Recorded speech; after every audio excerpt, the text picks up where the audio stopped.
প্রথমে সবাইকে, তোমরা যারা এখানে আছো সকলকে নববর্ষের শুভেচ্ছা এবং নতুন বছরের প্রথম তোমাদের সঙ্গে এভাবে দেখা হচ্ছে এবং তোমাদের মাধ্যমে যারা যারা দেখছেন তাদেরকেও শুভ। হ্যাঁ, প্রথমেই কেসিসি মানে যারা এই আয়োজন করেছিলেন বৈঠকখানা রাখার তাদেরকে ধন্যবাদ জানাই।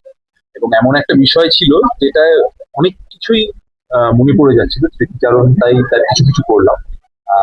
এবং আমরা সকলেই জানি আমাদের ছেলেবেলাটা আমাদের কাছে ভীষণ আনন্দের, এবং যত বয়স বাড়তে থাকে তখন তত ছেলেবেলার এই ঘটনাগুলোর আকর্ষণ, স্মৃতিগুলো আরো জোরালো হয়ে থাকে।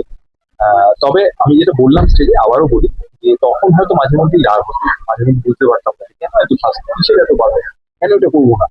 যত বয়স বেড়েছে তত বুঝতে পেরেছি ভাগ্যিস ওই শাসনগুলো ছিল, ভাগ্যিস ওইভাবে আমাকে বড় করা হয়েছে আমার বাড়ির বড়রা বা স্কুলের আমার শিক্ষক শিক্ষিকারা। বা যেটা আমি বললাম, আমাদের সময় কিন্তু আমাদের বন্ধু বান্ধবদের বাবা মারাও আমাদের শাসন করতে পারে, প্রতিবেশীরাও শাসন করতে পারে। এটা খুব দরকার আমার অন্তত ছিল, সেটার থেকে আমার মনে হয় আমার উপকারী হয়েছে।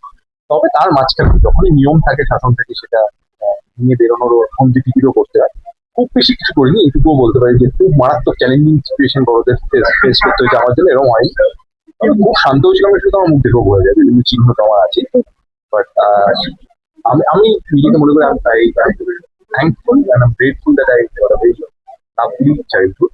এবং আমি চাইবো যে আজকের যারা ছোট তাদের চ্যালেঞ্জেস গুলো সম্পূর্ণ আলাদা, আমরা যেন সেটাও সংবেদনশীল হয়ে, সেটাও সহমর্মিতার সঙ্গে দেখি। সবসময় জেনারেশন গ্যাপের ভয় দিয়ে ওরা কিছু বুঝছে না, ওদেরই সম্পর্কটা একেবারেই করা উচিত। টলিউডের খবর পেতে চান, সাবস্ক্রাইব করুন টলি সিক্রেট আর পেয়ে যান আপনার পছন্দের তারকার লেটেস্ট আপডেট।